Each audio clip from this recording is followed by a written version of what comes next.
In the quiet suburb of Willow Bend, pastel-painted homes with neatly trimmed hedges lined the winding streets, their uniformity a testament to the meticulous care of the local homeowners association, HOA.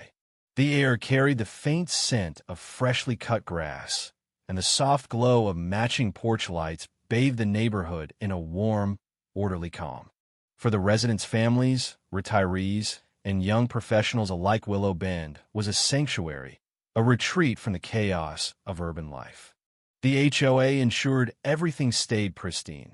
Mailboxes stood in perfect rows, landscaping adhered to strict guidelines, and any hint of deviation was swiftly addressed.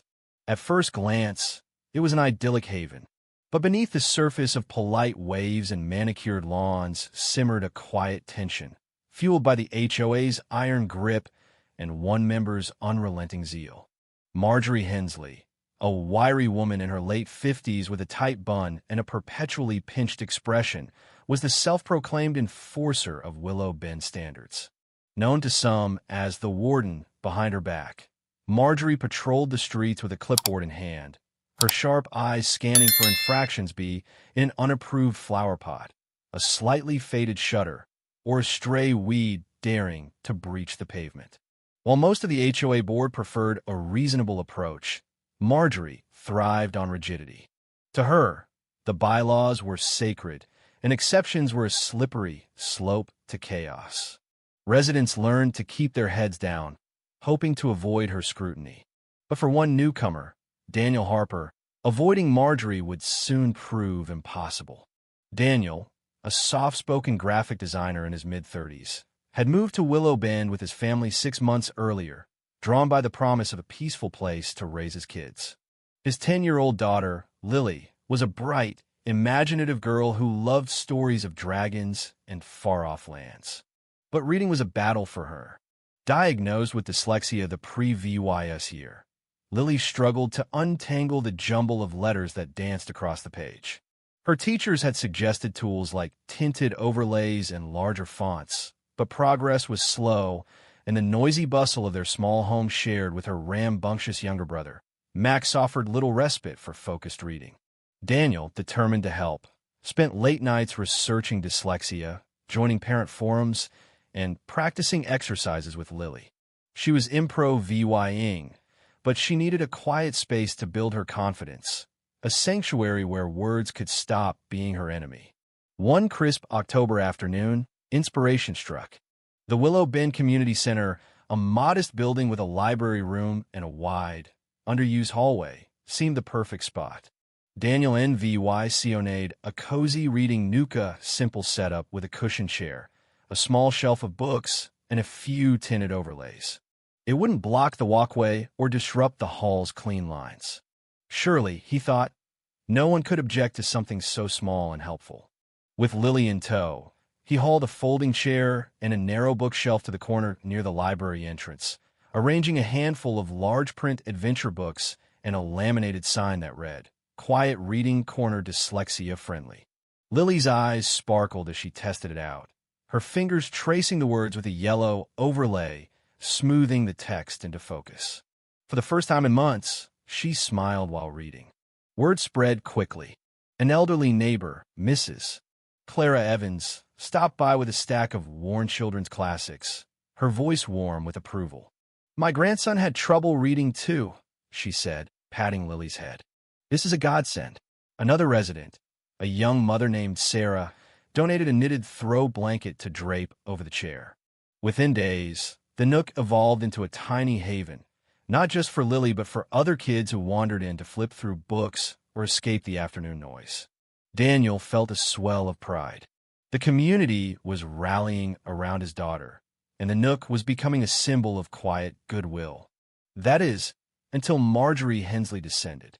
It was a gray Tuesday morning when Marjorie stormed into the community center on one of her routine inspections.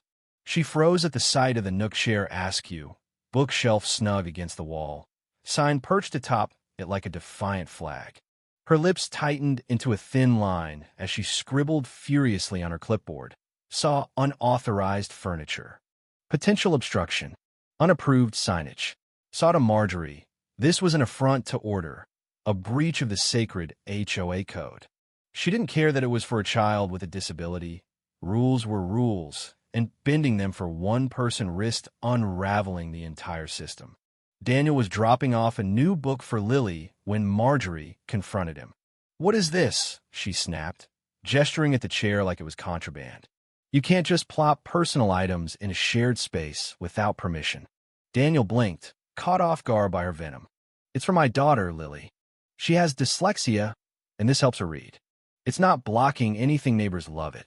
Marjorie's eyes narrowed. "Love it or not, it's against policy. Common areas aren't your personal playground. This chair could be a tripping hazard, and that shelf? A fire code violation waiting to happen. It needs board approval, and I see no paperwork." Her tone was icy, unyielding. "I didn't think a small reading spot needed a vote," Daniel said, keeping his voice steady. "It's helping kids. No one's complained." "Complaints aren't the point," Marjorie shot back. "Rules are. I'll bring this to the board. If they say it's out, it's out." She spun on her heel and marched off, Leah vying Daniel with a knot in his stomach. He hadn't anticipated this. He'd assumed goodwill would outweigh bureaucracy. The news of Marjorie's crusade rippled through Willow Bend like a storm cloud. Neighbors who'd contributed to the Nook were incensed. "She's targeting a kid's reading spot?" Sarah fumed over coffee with Daniel. "That's low, even for her." Mrs. Evans vowed to bake cookies for the next HOA meeting, half joking that sugar might sway the board. Others offered to testify in support of the Nook, their outrage fueling a quiet rebellion. Lily, overhearing snippets of the drama, tugged at Daniel's sleeve one evening. "Are they taking my corner away, Dad?" Her voice trembled, and Daniel's heart sank. "Not if I can help it," he promised, ruffling her hair. He fired off an email to the HOA board, explaining Lily's dyslexia, the Nook's purpose, and the community's enthusiasm. The president, Tom Grayson, replied with cautious optimism. "I don't see a major issue if it's safe," he wrote, "but Marjorie's insistent on protocol. We'll discuss it." Daniel rallied more support notes from parents whose kids used the Nook, a letter from a retired teacher praising its inclusivity. The meeting loomed, a showdown between compassion and control. The HOA gathering unfolded in the community center's main room, a sea of folding chairs filled with restless residents. The board Tom, Treasurer Ellen Pike, Secretary Javi Ruiz, Marjorie, and a fifth member, Greg Holt, sat at a table up front. After mundane updates on budgets and fence repairs, Marjorie launched into her case. "We have an unauthorized setup in the hallway," she declared, brandishing her clipboard. "A chair, a shelf, a sign-all placed by Daniel Harper without consent. It's a safety risk and a precedent for clutter." Daniel stood, his voice steady but firm. "It's a reading nook for my daughter, Lily, who has dyslexia. It's helped her and other kids. Neighbors have donated book sits, a community effort." A murmur of agreement rippled through the crowd. Sarah called out, "My son reads there too." "It's harmless." Mrs. Evans added, "It's a blessing for the whole neighborhood."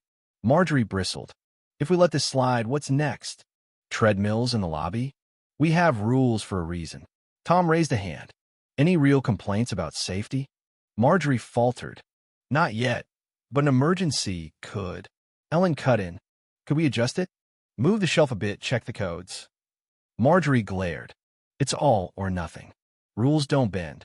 The board deliberated, tension thick in the air.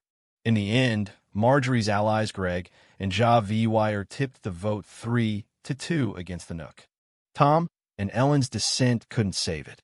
"Remove it by Friday," Tom said reluctantly, "or the HOA will." The room erupted in quiet groans. Daniel's shoulders slumped as Lily's face flashed in his mind. Marjorie sat smugly, victorious in her crusade. The notice arrived the next day. "Clear the Nook or face fines." Daniel broke the news to Lily, who blinked back tears. "Why does she hate me?" she whispered. "She doesn't," Daniel lied, pulling her close. "She just loves rules too much." Thursday night, with Sarah's help, Daniel dismantled the Nook. The chair folded away, the shelf emptied, the books boxed up. Lily watched, silent, as her sanctuary vanished. They squeezed it into their Li Vy Ing room, but the magic was gone, replaced by a bitter taste of defeat. Marjorie swept by later, nodding apro Vy Ingly at the bare hallway. To her, order was restored. To everyone else, a spark had been snuffed out. But Willow Bend wasn't ready to surrender. Over the next few days, neighbors huddled in kitchens and backyards, brainstorming. Mrs. Evans, sipping tea, mused, "What if we had a bookmobile?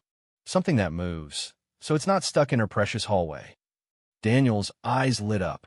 A mobile library stocked with dyslexia-friendly books, overlays, and cozy seating could roam the streets, free from HOA jurisdiction. It could reach more kids, not just Lily. The idea ignited a fire. Daniel pitched it to the local library director, Miriam Chun, a kind-eyed woman passionate about outreach. "We wanted to expand access," she said, leaning forward.